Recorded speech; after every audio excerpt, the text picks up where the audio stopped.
뿐이라. 아멘. 할렐루야. 우리 사랑과 한번 축복하실까요? 잘 오셨습니다. 한번 축복하십시다. 다시 한번 축복하실까요? 하나님 은혜 주실 줄 믿습니다. 한번 축복하겠습니다. 하나님이 우리에게 은혜 주실 줄 믿습니다. 할렐루야. 탁월한 인생을 선택하라 10번째 시간입니다. 탁월한 일꾼을 세우라. 우리 교회가 직분자를 세우는 일을 감당하려 합니다. 여러분, 직분자를 세우는 일 어떻게 생각하십니까? 교회에 참 복된 일이죠. 직분자를 세운다는 것은 교회에 참 큰 유익이 되는 일입니다. 그래서 그 유익하고 너무도 감사한 그 일들을 우리가 이루고자 또 행하고자 하는데요. 이미 우리 여러 많은 성도님들이 직분에 관계없이 교회를 사랑하고 또 이것저것에서 아름다운 봉사의 직분을 잘 감당하고 계시기는 하지만 그 중에서도 함께 교회를 세워가야 될 이 직분자가 필요하고 또 그렇게 세워야 됩니다. 그래서 직분자를 세운다는 것은 우리에게 큰 의미가 있는 일이겠죠. 그래서 이번에 게시판에도 오늘 아침에 게시해 놓은 내용들이 있지만 4명의 권사를 임직하고자 그렇게 하고 있습니다. 저는 참 개인적으로 이 일이 너무 고맙고 감사하고 또 기대가 되고 그런 마음들이 많이 있습니다. 하나님 우리 교회 가운데 어떤 일들을 행하실까? 하나님이 이 일을 통해서 우리 교회에게 어떤 역사하심이 있을까? 믿음의 눈으로 바라보니 설레기도 하고 또 너무 감사한 거죠. 이 직분자를 세우는 이 일이 우리 교회 앞으로 5년, 앞으로의 10년, 참 그 10년을 내다보고 또 길게는 20년을 내다볼 수 있는 아주 중요한 일임에 참 기대되는 그런 시간들을 저는 개인적으로 가지고 있고, 하나님 이 직분자를 세우는 과정 가운데 하나님이 큰 은혜가 임할 수 있도록 함께 해주십시오. 제가 열심히 간절히 기도하고 있습니다. 함께 기도하심으로 이 일을 아름답게 이루어갈 수 있기를 축복합니다. 할렐루야. 아멘 소리가 적으시네요. 이 일을 함께 아름답게 이루어갈 수 있기를 축복합니다. 할렐루야. 성경을 보면 장로 그리고 집사의 직분을 이야기하고 있습니다. 그 외의 감독 또 다른 직분들도 이야기하고 있지만 사실 이 권사라는 직분은 성경에서 직접적으로 이야기하고 있지 않아요. 지난 수요일에도 제가 말씀을 드리긴 했지만 1870 몇 년도에 권사의 직분이 감리교에서 시작됐습니다. 일꾼 부족에서 사람들이 필요했고 그 중에서 신실한 여성도님들 중에 목회자와 함께 목회의 한 부분들을 돕는 그런 일들을 감당할 수 있도록 꼽기 위한 직분이 권사의 직분이에요. 성경에서 권사라는 직분이 이야기하고 있고 직접적으로 거론되고 있지는 않지만 예수님이 12제자를 콜링해서 픽업해서 중요한 사역들을 감당할 때 정면에 드러나는 사람들은 분명히 12제자이지만 예수님이 공생의 동안에 큰 사역들을 감당할 수 있도록 보이지 않게 뒤에서 물심양면으로 서포트했던 사람들이 여인들입니다.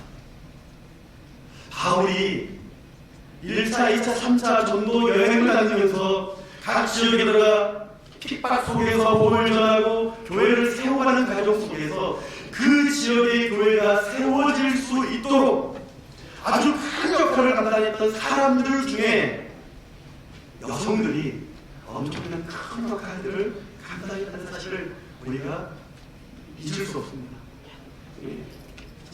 그래서 교회 역사적으로 여성들의 위치는 정말 큰 의미를 가지고 있습니다.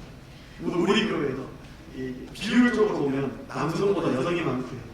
또 우리 남성들도 참 많은 일들을 감당하고 계시지만 비교적 우리 여성분들이 교회에 열심히 많은 일들을 감당하고 있는 것을 또 보게 됩니다. 하나님은 그렇게 교회를 세워가고 하나님의 역사를 이루어 가심을 보게 되죠. 오늘 우리가 붙잡은 오늘 골로새서 아니 디모데전서 3장 오늘 본문 말씀을 보면 이 권사라는 단어를 쓰고 있지 않지만 어찌 보면 그 권사의 직분에 합당한 성경적인 의미를 부여하고 있는 말씀이 아닐까 그렇게 생각하고 이 말씀의 의미를 붙들고 우리가 또 이 말씀을 드리면 좋겠습니다. 우리 교회 내규에 의하면 안윤수 집사, 남자에게는 안윤수 집사의 직분을 주고 여성에게는 권사의 직분을 주지만 그 직분의 명칭은 다르지만 안윤수 집사와 권사의 직분이 교회적으로 또 그 의미적으로 같은 기능을 가지고 있다라고 우리 교회 내규는 그렇게 이야기합니다. 그래서 오늘 본문의 말씀 또한 우리가 지금 이제 임직을 함께 준비하고 세워질 그런 분들 우리가 함께 기도하면서 오늘 본문의 말씀이 어떻게 우리가 사람을 세우고 또 세움받는 사람들은 또 어떤 마음 자세로 우리가 또 세움받음을 준비해야 될지에 대한 영적인 큰 도전이 있기를 소망합니다. 오늘 본문 말씀에 먼저 거론하고 있는 직분이 이 집사입니다. 집사, 헬라어로 디아코노스라고 하는 단어예요. 그 뜻이 종, 하인, 수종드는 자, 남을 섬기는 자. 대표적인 언어로 종, 서벤트죠. 집사, 종이라는 겁니다. 우리가 너무나도 잘 알고 있는 모세, 하나님이 그를 소개할 때에 하나님은 모세를 이렇게 소개합니다. 그는 나의 신실한 종이다. 보통 우리는 종이라는 단어를 사용할 때 이 종이라는 개념이 긍정적인 의미보다 부정적이고 좋지 않은 의미로 그렇게 사용되어지고 생각되어지지만 성경에서 특별히 하나님이 종이라는 단어를 가지고 우리에게 말씀하실 때는요, 우리가 생각하는 부정적인 의미들, 좋지 않은 그런 생각들을 뛰어넘어서 하나님이 우리를 인정하시는 것, 하나님을 우리 인정해 주신다라고 하는 것, 그래서 하나님이 우리를 종이라고 얘기하는 것은 우리에게 큰 축복이 아닐 수 없습니다. 그런데 바울은 각 교회에 대하여 자기 자신을 소개할 때 나는 하나님의 부름받은 종이다라고 이야기합니다. 사랑하는 성도 여러분, 똑같은 단어이지만 이 단어가 어떤 편에 붙들려 쓰이느냐에 따라서 좋은 의미로 쓰일 수 있고 부정적인 의미로 쓰일 수 있는데, 교회에서 집사라고 하는 직분자라고 하는 그 의미가 바로 종, 수종드는 자, 하나님을 섬기는 자, 교회를 섬기는 자, 뭐 그런 의미로 사용되어질 때에 집사라고 하는 또 그 안에 담겨있는 종의 의미와 그 섬김의 의미를 우리가 종합적으로 생각할 때에 여러분 이것이 우리에게 큰 축복으로 고백되어질 수 있기를 소망합니다. 할렐루야. 우리가 지난주일 사도행전 6장의 말씀을 함께 보았습니다. 초대교회 예루살렘 교회, 그 교회가 크게 부흥하면서 동시에 부흥뿐만 아니라 문제도 생겼죠. 기억나십니까? 그 교회 가운데 문제가 생겼을 때에 예루살렘 교회는 그 문제를 해결하기 위해서 일꾼이 필요했고, 그래서 결국 7명의 집사의 직분을 가진 사람들을 세우고자 했습니다. 여러분, 그 교회가 7 집사를 세우려고 했던 이유가 무엇인지 기억나십니까? 왜 예루살렘 교회는 7명의 집사의 직분을 세우고자 했던 것일까요? 교회의 행정적이고 목회적인 문제를 해결하기 위해서였습니다. 두 번째는 성도 가운데 가난한 사람들을 구제하는 일에 문제가 생겼습니다. 그 부족한 구제 사역을 더 잘 감당하고 성도들의 마음과 그 삶의 평안이 임할 수 있도록 하기 위하여 집사를 세워라는 점입니다. 세 번째, 교회가 정말 감당해야 될 본질적인 사역, 말씀과 기도라고 하는 이 본질을 회복하기 위하여 집사의 직분을 세우고자 했던 것이죠. 사랑하는 성도 여러분, 우리 교회가 직분자를 세우고자 하는 이 일이, 그래서 이 직분자를 세웠던 이 일이, 그 결과가 우리 모든 성도님들의 마음 가운데 하나님의 평안이 임하여가지고 우리 교회가 본질에 더 집중할 수 있는 그런 교회로 다시 한번 세워지는 출발점이 될 수 있기를 주님의 이름으로 소망합니다. 할렐루야. 그 집사를 세우고자 했던, 그 일들을 위하여 집사를 세우고자 했던 기준과 원칙이 무엇이었습니까? 기억나십니까? 세 가지였죠. 성령에 충만한 사람, 지혜가 충만한 사람, 사람들에게 하나님 앞에 인정받는 사람. 여러분, 이 사실이 우리에게 말씀하는 바가 있다면 그것은 우리 교회가 건강하게 세워지기 위해서는요, 반드시 성령에 충만한 사람, 지혜가 충만한 사람, 하나님이 인정하실 만한 그런 사람들이 되어야 된다는 사실입니다. 목회자인 저를 비롯해서 우리 모두가 성령 충만해야 됩니다.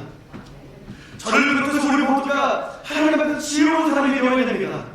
그 지혜로움의 뜻이 무엇이었습니까? 하나님을 경외하는 것, 하나님을 뜨겁게 사랑하고 하나님을 두려워할 줄 아는 마음, 하나님을 인정하시는 삶, 그 삶을 우리가 살아낼 때에 우리 교회는 교회다운 교회로, 아름다운 교회로 세워질 수 있는 것이지요. 그것이 예루살렘 교회가 사람을 세웠던 그 일을 통하여 우리에게 주시는 영적인 메시지입니다. 오늘 본문 말씀은요, 바울이 그의 제자 디모데에게 주는 목회적인 권면입니다. 목회자 디모데가 지금 목회하며 섬기고 있는 교회는 에베소 교회예요. 에베소 교회 아시죠? 소아시아 7교회 중에 요한계시록에서 가장 먼저 거론하고 있는 교회고, 지금의 터키 서부 항구에 가까운 아주 좋은 자리에, 지금도 큰 도시예요. 이즈미르라고 하는 그 도시에 세워진 교회가 에베소 교회입니다. 성경에서 그 요한계시록에서 말씀하는 그 말씀뿐만 아니라 다른 곳에서의 말씀들을 보게 되면 에베소 교회의 큰 특징 중 하나는 하나님을 뜨겁게 사랑했던 교회입니다. 너희가 첫사랑을 잃어버렸다 책망받기는 했지만 어떤 교회였습니까? 첫사랑, 뜨거운 하나님을 향한 사랑이 있었던 교회죠. 에베소 교회가 그러했습니다. 그런 에베소 교회를 디모데가 목회하고 있고, 바울은 3년 3개월 동안 두란노 소원에서 그렇게 많은 사람들에게 제자 양육하며 말씀을 가르치며 몸을 전하며 오랜 시간, 다른 어떤 지역보다 오랫동안 머물면서 세웠던 교회가 에베소 교회예요. 바울이 멀리 고린도에 머물고 있을 때 에베소 교회에 편지하고 있었고, 그리고 바울은 지금 그의 제자 디모데에게, 지금 디모데 전 후사라고 하는 편지를 쓰면서 목회적인 권면을 하고 있습니다. 어떤 권면입니까? 에베소 교회가 하나님을 뜨겁게 사랑했기 때문에 그 교회도 부흥했던 것 같습니다. 여러분, 한번 생각해 보십시오. 하나님을 뜨겁게 사랑하는 교회가 어찌 부흥하지 않을 수 있겠습니까? 여러분, 우리 교회가 하나님을 뜨겁게 사랑하면 부흥할 줄 믿습니다. 하나님을 뜨겁게 사랑하면 교회뿐만 아니라 여러분의 삶에 회복이 일어나고, 하나님을 뜨겁게 사랑하면 우리의 개인의 영적인 삶뿐만 아니라 모든 삶의 영역에 놀라운 삶의 부흥이 일어나게 될 줄 믿습니다. 할렐루야. 그런 부흥을 경험하는 교회, 예루살렘 교회처럼 그 교회도 일꾼이 필요했던 것 같아요. 그래서 바울은 그 교회를 향하여 실제적이고 아주 구체적인 사람을, 직분자를 어떻게 세워야 될지에 대한 권면을 하고 있죠. 그 기준과 내용을 보니까 구체적이면서 삶의 실제적인 부분을 이야기하면서 거기에 포커스를 두고 말씀하고 있는데요. 이 바울이 제시했던 기준을 쭉 살펴보니까 이 집사의 자격, 그리고 거기에 중간에 보면 11절에 여자들도 라고 하면서 같이 이야기하고 있죠. 집사의 자격과 기준을 그대로 여자들도 동일하게 적용되어지는데, 그 기준들을 조금 나열해보니까 12가지가 나옵니다. 적어도 집사의 직분을 가지려고 한다면 이 12가지 기준에 합당한 사람이 되어야 된다는 사실을 말씀하고 있는데요. 근데 이 12가지를 제가 다시 한번 묵상해보니까 크게 두 가지로 종합돼서 우리에게 도전하고 있는 것을 확인했습니다. 12가지를 두 가지로 압축해서 이야기하는 아주 중요한 사람을 세우는 두 가지 가치, 그 가치를 함께 나누면서 우리 교회가 집단집권, 우리 권사집권을 세우는 이 일에 우리가 어떤 마음으로 함께해야 될지에 대한 영적인 도전이 될 수 있기를 소망해 봅니다. 오늘 본문은 우리에게 첫 번째, 탁월한 일꾼, 하나님이 세우시는 탁월한 일꾼이 되기 위해서는요, 성품이 아름다운 사람이어야 된다고 이야기합니다. 한번 따라해 보실까요? 성품이 아름다운 사람. 한번 좀 더 크게 해보실까요? 성품이 아름다운 사람. 무엇이 아름답다고요? 성품이. 오늘 말씀을 종합해봅니다. 성품이라는 것. 바울의 개인의 삶의 배경을 놓고 보면 기본적으로 그는 금수저입니다. 태어날 때부터 금수저로 태어났어요. 집안이 강합니다. 종교적으로. 거기에다가 로마, 그 당시에 최고의 권력을 가지고 있는 그 로마의 시민권까지. 와, 금수저로 태어났죠. 그는 가말리엘 문화에서 최고의 학문, 오늘날로 말하면 하버드, 옥스퍼드, 그런 대학을 나왔다 할 정도로 그 이스라엘에서 아주 중요한 바리새인들에게 아주 중요한 위치를 가지고 있는 그런 학교에서 공부한 사람입니다.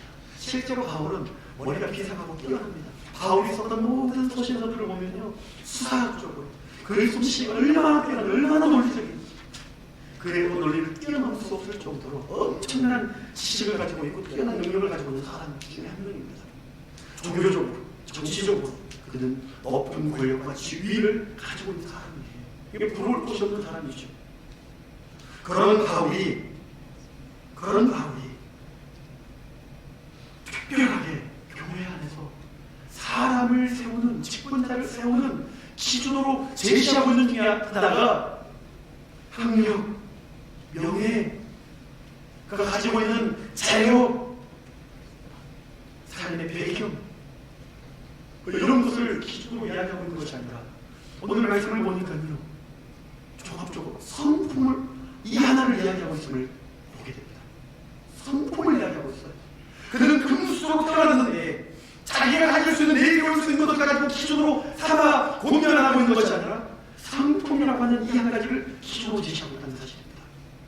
오늘 본문 8절 한번 보실까요? 8절 같이 읽어보면 시작. 이와 같이 집사들도 정중하고 일구이연을 하지 아니하고 술에 임박히지 아니하고 더러운 일을 당하지 아니하고.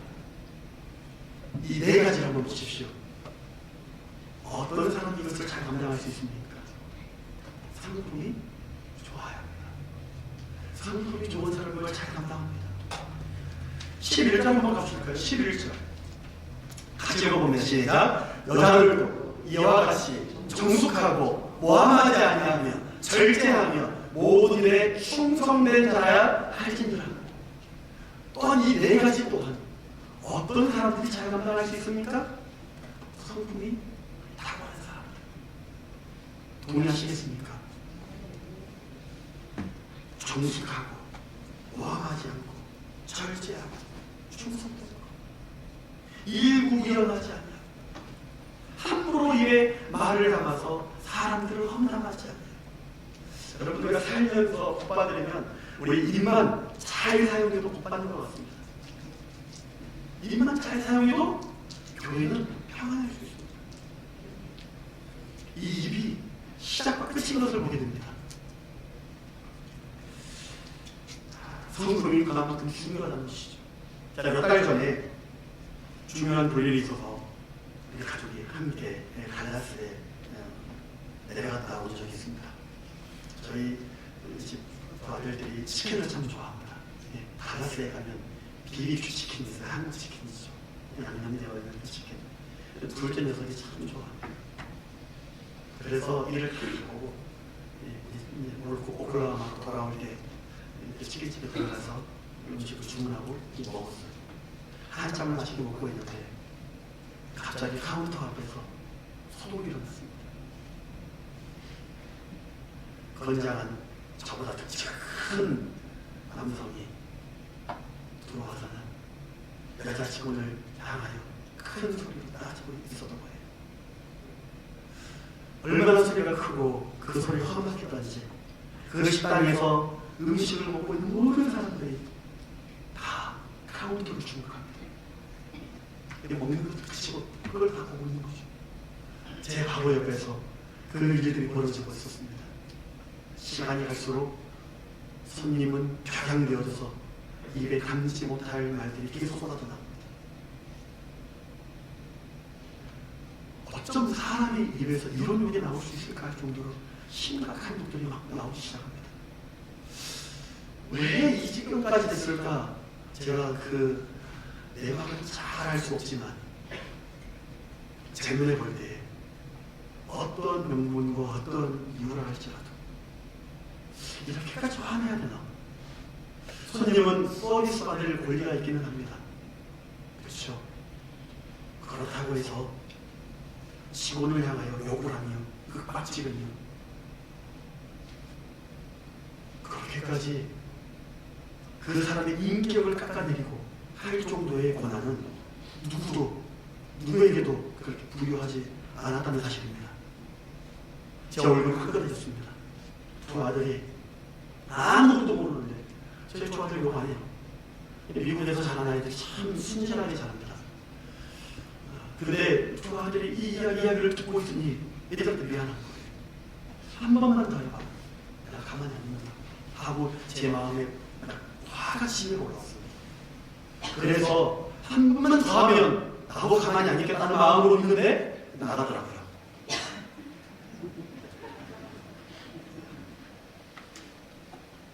참 불편했습니다. 어른이 돼가지고 어쩜 주변은 생각하지도 않고 상대방은 생각하지 않냐고 그렇게 할 수 있을까? 저도 맥락을 다 알지 못해도 제 기준에는 절대 그렇게 이 정도까지 해서는 안 되는 일로 보였습니다. 그 여자 직원이 제가 제 눈에 볼 때 여자 대학생 젊은 청년이었습니다. 얼마나 속이 상했는지 눈물을 흠뻑 흘리며 눈물 튀어나서 울다가 온 것 같아요. 돈 조금 벌어보려고 왔는데 수고 다 당한 거지. 사랑하는 성도 여러분, 식당에 가시거나 정중한 예의를 갖추고 서비스를 받으시기를 소망합니다. 할렐루야. 사업하시는 분들은요, 진상 손님 때문에 힘들어요. 사놓고 막 돈 안 내려고 하고 말도 안 되는 상식밖의 일들을 하면 사업하시는 분들 진짜 그렇게 힘듭니다. 무엇을 말씀드리고자 하는 거냐면 성품이라는 거예요. 성품이 그 지경까지 만들게 한 것입니다. 여러분, 교회는 어떻습니까? 밖에서 하던 그 모습 그대로 교회에 와서 하는 사람들이 있습니다. 특별히 하나님 앞에서 우리 모두는 아름다운 성품을 가져야 될 줄 믿습니다. 할렐루야. 사랑하는 성도 여러분, 누가 하나님의 아름다운 일꾼으로 세워져야 되겠습니까? 하나님을 두려워할 수 있는 지혜로운 자여야 합니다. 성령에 충만한 사람, 성령의 9가지 열매가 무엇입니까? 사위와 오자 양충원주, 사랑, 희락, 오래 참음, 자비, 양성, 절제와 충성.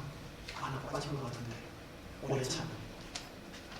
성령에 충만하면 우리의 삶 가운데에 성령의 9가지 열매가 나타나게 되어 있습니다. 할렐루야. 여러분, 그래서 예루살렘 교회는 구체적으로 설명하지 않습니다. 지혜로운 사람, 성령에 충만한 사람, 그런 사람은 된다 라고 말하고 있고, 바울은 다른 의미이지만, 아니 다른 표현이지만 똑같은 의미로 성령에 충만하고 지혜로운 사람, 곧 성품이 아름다운 사람입니다. 일구 일어나지 않는 절제가 있고 종식하고 충성된 사람. 결국 똑같은 의미 아니겠습니까? 성경은 우리에게 많은 곳에서 믿음만을 강조하지 않습니다. 성경은 우리에게 하나님께 충성하고 헌신하는 이것만 강요하고 있지 않습니다. 성경은 우리에게 믿음을 이야기하는 것과 동일하게 그 믿음에 합당한 하나님의 성품을 가진 사람으로 서야 된다는 사실을 우리에게 말씀하고 있어요.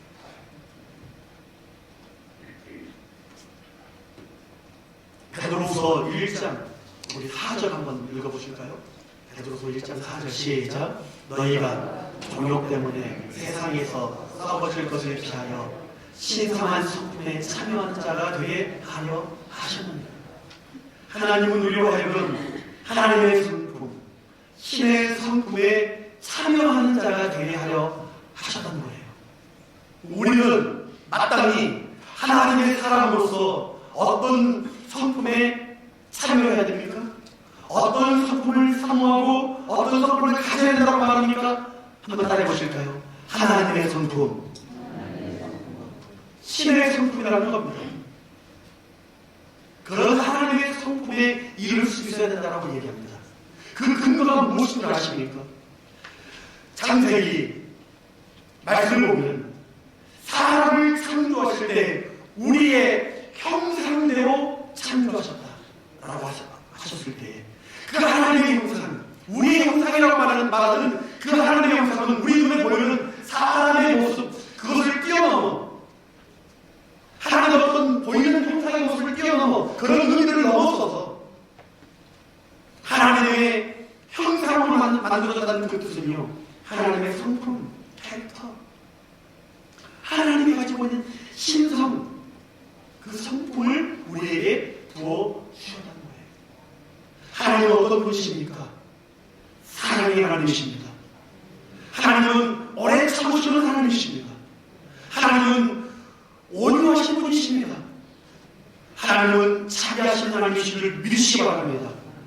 그 하나님의 성품들을 어떻게 하셨다고요? 사람을 만드실 때에 그 사람에게 그런 하나님의 성품을 불어넣어 주셨다는 거예요. 그러니 하나님으로부터 창조받은 우리 사람은 하나님이 가지고 있는 사랑, 온유, 자비, 오래 참음, 이런 하나님의 성품을 가진 자라는 거예요. 그런데 사람이 죄를 지음으로 말미암아 그 죄의 결과로 인해서 그 하나님 우리에게 주신 그 거룩하신 성품이 무너진 것입니다. 그러니 우리 안에 있는 하나님의 성품이 작동하지 않는 거예요. 그 죄의 결과로 인해서 그 오래 참음과 자비와 그 온유함과 이 모든 것들이 하나님의 그 성품은 완전한 것인데 죄로 인해서 작동이 잘 안 되는 거예요. 자동차가 굴러가기 위해서는 반드시 그의 자동차에 맞는 기름을 집어넣어야 됩니다. 많은 차들이 휘발유, 가솔린을 넣죠. 근데 가솔린을 넣어야 되는 차 안에다가 가솔린이 아닌 경유, 이걸 집어넣으면 어떻게 되는지 아십니까? 가요차 갑니다. 가다가 섭니다. 엔진 망가집니다. 그러면 그 차는 정상적인 작동을 제대로 할 수 없습니다. 이 겉모양은요, 밖에도 달려있고 핸들도 있고 유리창도 있고 윈드실도 여전히 작동하고 불 켜면 후진 깜빡이, 왼쪽 깜빡이, 좌우 깜빡이, 헤드라이트 다 나옵니다. 그런데요, 안 굴러가요. 안 굴러갑니다. 우리의 삶이 그렇다는 겁니다. 하나님의 성품을 가지고 살아가야 될 우리에게 죄라는 것이 들어오면서 우리 밥 먹지요, 생각하지요, 일하지요, 사람 만나죠, 다 합니다. 그런데 정말 중요한 하나님의 성품이 작동하지 않는 거예요. 그런 우리에게 하나님은 말씀하십니다. 내가 너희에게 회복의 길을 열어주마. 그 회복의 길이 무엇입니까? 예수 그리스도이십니다. 예수 그리스도를 믿는 믿음 안에서 우리는 하나님의 잃어버린 영상들을 회복해 가는 거예요. 이 마지막 날까지 하나님 다시 예수 그리스도가 이 땅에 다시 오실 그날까지, 우리가 천국에 이르는 그날까지 우리는 거룩하여 지고 하나님의 잃어버렸던 성품을 회복하는 과정 가운데 우리는 이 땅을 살아가는 것입니다. 그런 의미에서 오늘 예배에 나오신 우리 모든 성도님들은요, 복받은 사람인 줄 믿습니다. 왜요? 그 잃어버린 성품들을 회복해 가고 있기 때문입니다. 그 길을 열어주셨기 때문이죠. 사랑하는 성도 여러분, 우리가 하나님의 형상을 회복하여 우리 안에 그리스도의 아름다운 성품이 나타날 수 있기를 축복합니다. 너희는 이 마음을 품으라. 그리스도 예수의 마음이니, 예수 그리스도의 아름다운 성품. 그들은 근본 하나님과 동등되지만 자기를 낮추시고 종의 모습으로 오셔서 죽기까지 섬기셨던 예수님, 그 성품을 가지신 예수 그리스도의 마음을 품는다는 것, 오늘 우리가 직분자로 세움받고 하나님의 일꾼이 되어진다는 것, 디아코노스, 종, 서벤트, 종, 섬기는 자, 수종 두는 자, 그에 합당한 성품을 가지고 참으로 아름다운 하나님의 일들을 감당하는 저와 우리가 될 수 있기를 축복합니다. 찬송가 455장 가사를 보면 이렇습니다. 주님의 마음을 동받는 자, 그 마음에 평강이 찾아오는 험악한 세상을 이르리니 하늘로부터 임함이로다. 주님의 마음 본받아 살면서 그 거룩하심 나도 이루리. 신의 성품에 참여하자. 3절 가사를 보면 이렇습니다. 참 3절 가사가 더 큰 의미를 우리에게 주는 것 같은데요. 가는 길 거칠고 험하여도 내 마음에 불평이 없어지면 십자가 고난을 이겨내신 주님의 마음을 본받으리라. 주님의 마음 본받아 살면서 그 거룩하신 나도 이루리. 3절을 우리 한번 찬양해 보실까요?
사도행전 6장 초대교회가 집사를 세울 때에 그 기준이 성령의 충만함.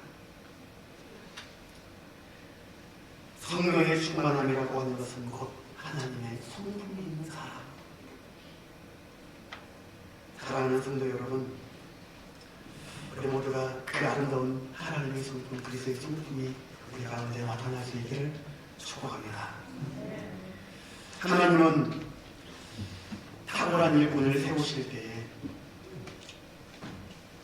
믿음이 분명한 사람을 세우자고 하십니다. 한번 따라해 보실까요? 하나님에 대한 믿음이 분명해야 합니다. 오늘 말씀에 또 다른 중요한 한 축을 이루고 있는 기준, 자격이 믿음이 분명해야 된다는 사실입니다. 오늘 본문 9절 한번 읽어보실까요? 9절 시작. 깨끗한 양심의 믿음의 비밀을 가진 자라 할지니. 깨끗한 양심의 믿음의 비밀을 가진 자, 어떤 의미냐면 구원의 확신, 하나님을 향한 분명한 믿음, 복음에 대한 확신, 말씀대로 살고자 하는 분명한 자세. 이게 하나님의 말씀과 하나님의 뜻에서 벗어난 삶을 살 때에 우리가 완벽하지 않아서 하나님의 말씀대로 살지 못할 때가 있죠. 하나님의 뜻과 멀어질 때가 있죠. 저만 그러나요? 있지요. 근데 그때 양심에 이 불편함이 우리가 말씀대로 온전히 살아내는 것도 중요하지만 말씀대로 살려고 하다가 말씀대로 살지 못해서 우리가 넘어지게 돼요. 그때 양심에 환 맞은 자, 뭐 이것쯤이야 하는 그런 살릴 자세가 아니라 하나님, 내가 너무 연약하고 너무 부족해서 오늘도 넘어졌습니다. 그런 나를 불쌍히 여겨주시고 하나님 도와주세요. 하나님 너와 함께 해주세요. 해결할 줄 알고 하나님의 도우심을 구할 줄 아는 이 마음을 가진 사람, 깨끗한 양심의 믿음의 비밀을 가진 자라는 것입니다. 완벽해서가 아니에요. 여러분 착각하면 안 됩니다. 우리는 이 자리에 어느 누구라 할지라도, 저를 비롯하여 어떤 누구라 할지라도 누구도 완벽한 사람 없습니다. 실수합니다. 넘어집니다. 다 부족합니다. 전에 말씀드렸죠. 다 거기서 거기입니다. 도찐개찐이죠. 그런데 차이점이 있습니다. 겉으로 보여진 모습은 다 보이지 결정적인 순간에 하나님 앞에 서서, 말씀 앞에 서서 내 심령을 하나님 앞에 비추어 보면서 그 앞에서 해결할 수 있는 심령을 가졌느냐, 그렇지 못하느냐, 이것이 큰 차이를 만들어낸다는 것입니다. 그리고 하나님의 일꾼으로, 교회의 신실한 일꾼으로 세우는 기준이 바로 이거라는 거예요. 믿음의 분명한 확신, 구원의 확신, 복음에 대한 확신, 말씀과 하나님 앞에서 민감하게 반응할 줄 아는 영적인 살아있음, 이것이 중요하다는 것입니다. 누군가에게는 이것이 무슨 것으로 중요하겠는가, 뭐 그럴 수도 있겠죠. 아니요, 중요합니다. 제가 신학교에 들어가서 목회자가 되기까지 많은 면접을 봤습니다.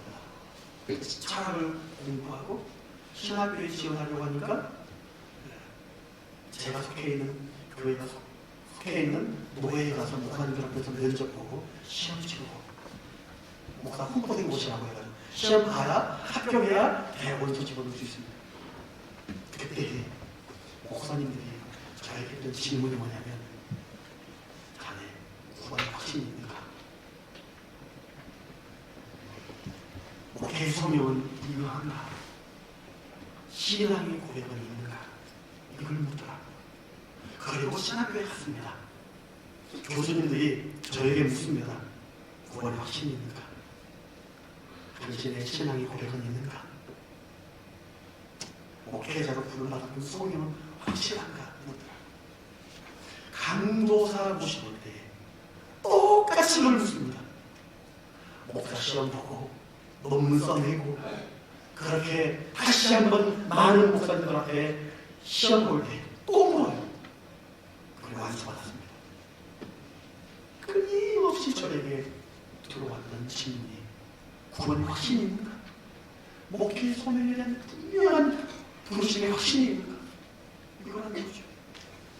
신학교 처음 들어가서 첫 수업에 과제로 받았던 책 하나가 자네 그 길을 가려는가? 김남준 목사님이 썼던 책 중에 하나입니다. 자네 그 길을 가려는가? 그 책에서는 신랄하게 말합니다. 포기하라고, 그만두라고. 어떤 사람에게요? 확신이 없습니다. 그 길에 들어서지 말라는 겁니다.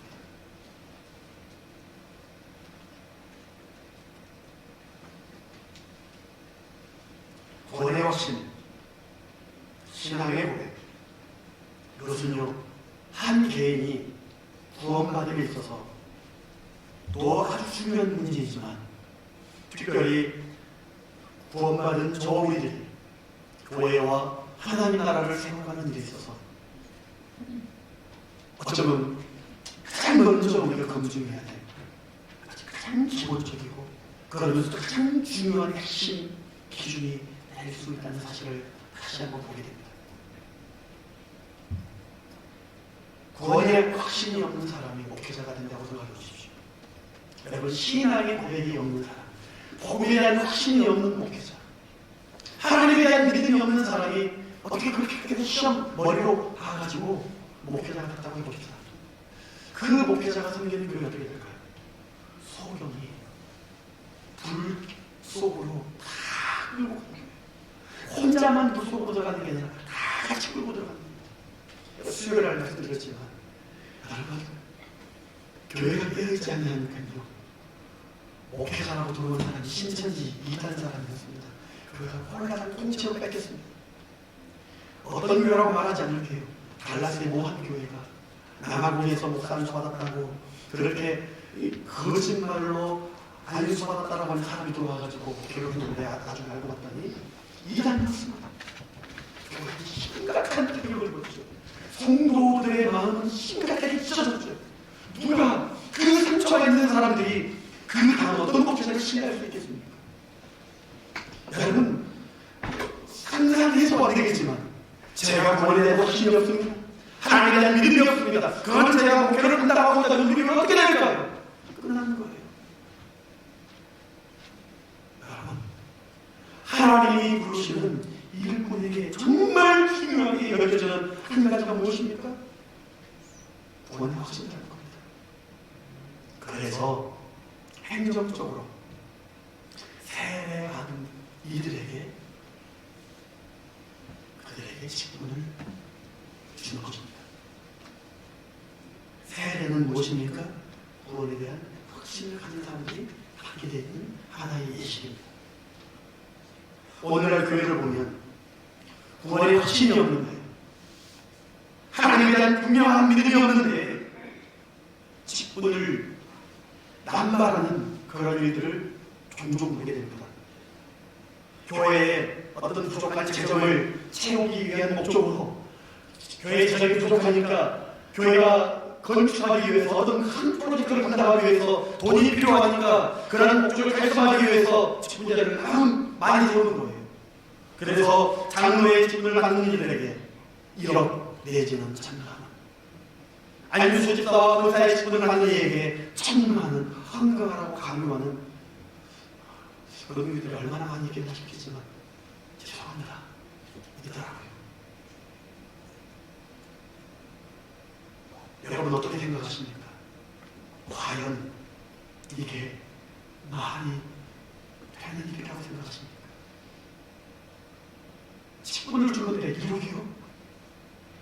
직분자를 세우는데 1,000만 원이요? 혹 우리 중에 제 생각과 다를 수 있겠지만 저는 그렇습니다. 말도 안 되는 일이다. 중세시대에 천주교에서 돈 받고 면제부 판매하고 당신의 죄는 사함받았다, 돈 내고 당신의 죄는 사함받았다라고 말하는 그것과 무슨 차이가 있습니까? 차이 없어요. 똑같습니다.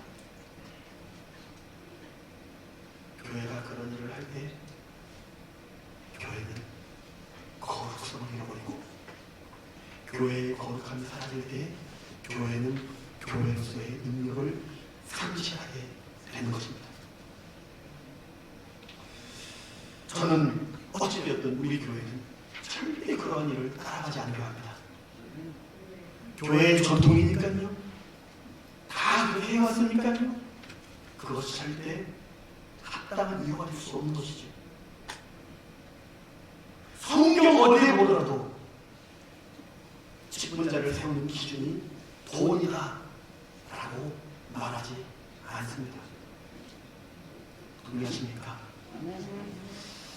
저만 그렇게 생각하고 있는 것 같은데 성경이 어디에 보더라도 직분자를 세우는 기준이 돈이 아니다라고 말씀하고 있습니다. 할렐루야. 이게 중요합니다. 그보다 우리가 먼저 검증하고 먼저 중요하게 분별해야 될 가치가 있다면 구원의 확신, 하나님에 대한 분명한 믿음, 복음에 대한 확신이 있는가? 이것이 우리에게 먼저 질문되어져야 되고 검증되어야 될 줄 믿습니다. 할렐루야. 디모데전 전서 오늘 3장 10절 한번 보실까요? 10절 한번 같이 읽어봅시다. 시작. 이에 이 사람들을 먼저 시험하여 보고 그 후에 책망할 것이 없으면 집사의 직분을 맡게 할 것이요. 여기서 시험하여 본다라고 하는 것은요, 그 사람이 넘어지게 하려고, 그 사람이 착한 사람인지 한번 큰 고독스러운 일을 던져주면서 그 일을 어떻게 해결하나 보자 하고 어떤 눈에 불을 켜고 그 사람을 한번 곤란스럽게 하려고 한 그런 의미의 시험이 아닙니다. 여기서 이 사람들을 먼저 시험하여 본다라고 하는 것은요, 방금 말씀드렸던 믿음이 분명한지, 구원에 대한 확신이 있는지, 그들이 가지고 있는 믿음은 정말 건강한 믿음 맞는지, 그거를 다시 한번 검증하고 살펴보라는 거예요. 그래서 하나님에 대한 믿음이 분명합니까? 사랑의 양심을 따라서 말씀 앞에 민감하게 안전하게 살아갈 수 있는 하나님 앞에서의 태도가 분명합니까? 찾아주라는 겁니다. 교회 일꾼으로 세우라는 것입니다. 사랑하는 성도 여러분, 초대 교회에 직분자들을 세우는 이유가 무엇이었습니까? 교회를 더 건강하게 세우려고, 교회의 문제를 해결하기 위해서, 교회가 가져야 될 본질에 집중하기 위해서, 이러한 일들을 위해서 집사로, 권사로, 창로로 세우는 그 기준, 그 사람이 가지고 있는 지위, 명예, 자격, 이것이 중요한 게 아니라 얼마든지 그것을 내세울 수 있을 만한 자격과 기준을 가지고 그에 합당한 삶의 자리에 있었던 바울은 성품이 중요합니다. 믿음이 분명한지 검증하십시오. 그게 더 중요합니다. 라고 말하고 있기에 오늘 이 바울의 권면과 도전이 우리에게 영적인 설득력이 되어지고, 오늘 우리 교회가 직분자를 세워가는 아름다운 모델이 될 수 있기를 간절히 소망합니다. 저는 간절히 소망하는 한 가지가 있습니다. 이 직분자를 세우는 이 일이 우리 교회에 하나님이 주시는 놀라운 축복이 되길 소망합니다. 우리가 함께 기뻐하고 하나님께 큰 영광이 되어지는 그런 복된 일이 될 수 있기를 간절히 소망합니다. 그래서 이 일을 놓고 기도하지만 하나님 고맙습니다. 하나님 감사합니다. 우리가 이렇게 직분자를 세울 수 있는 환경을 주셔서 감사합니다. 직분자를 세워서 더 많은 일들을 감당하라고, 교회를 어떻게 세워가라고 그런 기회 주심에 참 감사합니다.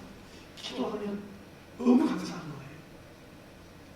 코로나 기간에 참으로 이렇게 예배할 수 있는 것도 너무 감사하고,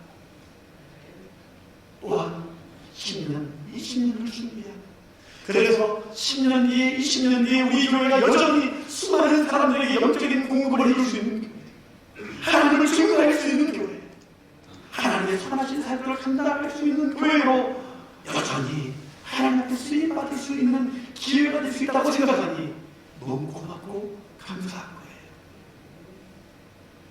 이 목회자의 부족한 마음처럼 동일한 마음을 가지고 함께 감사하고 감격하고 기쁨으로 여러분 이 일들을 우리가 맞이하고, 무엇보다 사람의 말과 사람의 생각과 사람의 가치관이 앞서는 것이 아니라 기도함으로 아름다운 직분자를 세워가고 우리에게 하나님의 축복이 또 축제가 되어질 수 있기를 간절히 소망합니다.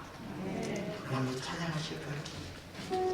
우리에겐 소원이 하나 있네. 주님 다시 오실 그날까지 우리 가슴에 새긴 주님의 십자가, 그 사랑 나의 교회를 사랑케 하기 원합니다.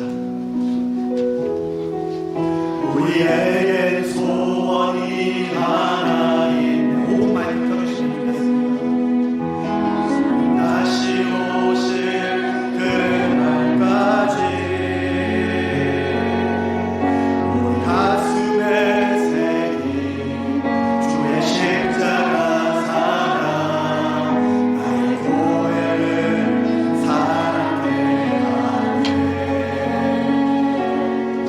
주의 교회를 향한 우리만의 인생과 꿈과 가난과 고난, 죽음조차 우리 막을 수 없네. 우리 교회는 이 땅의 희망, 교회를 교회되게, 예배되게 우리를 사용하소서.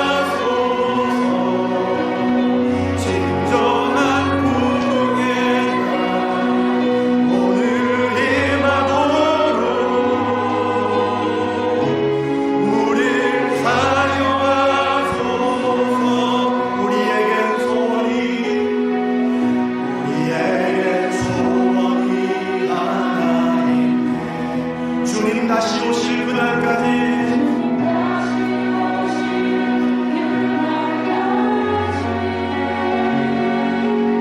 우리 가슴에 새긴 주의 십자가 사랑, 나의 교회를 사랑케 하네. 주의 교회를 향한 우리만, 아멘. 인생과 포기와 가난과 고난, 하며 죽음조차 우리 막을 수 없네. 우리 교회는 이 땅의 희망, 아멘. 교회를 교회되게, 예배를 예배되게 우리를 사용하소서. 진정한 부흥의 날 오늘 임하도록 우리를 사용하소서. 교회를 교회되게, 교회를 교회되게, 예배를 예배되게 우리를 사용하소서. 진정한 부흥의 날 오늘 임하도록 우리를 사용하소서. 아멘. 할렐루야. 하나님 우리 교회를 사용하시길 원하십니다. 하나님이 우리 한 사람 한 사람을 사용하시길 원합니다.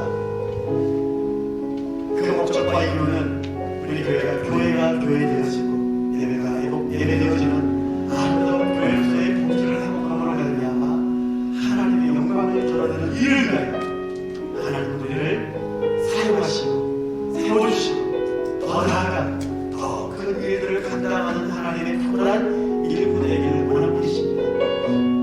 분명 우리 중에는 제한적인 몇 살의 직분자가 생기겠지만 그것을 뛰어넘어 내가 직분을 갖지 않는 그 관계없이 내 마음이 실현되지 않냐고 하나님 내가 오늘 하나님 앞에서 쓰임받는 신실한 하나님의 사람이 되길 수 있도록 인도해 주십시오. 함께 오늘 주신 말씀 붙들고 여러분 기도하십시다. 기도하겠습니다. 아버지 하나님 감사합니다. 하나님 아버지 우리 가운데 함께해 주시면 감사합니다. 우리 교회 가운데 하나님 축복하여 주시고 인도하여 주시길 원합니다.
인도하고 축복하여 주시고 하나님 우리 교회 가운데 세워지는 사람들 우리 분들이 그런 하나님의 마음을 가지고 하나님께 세워질 수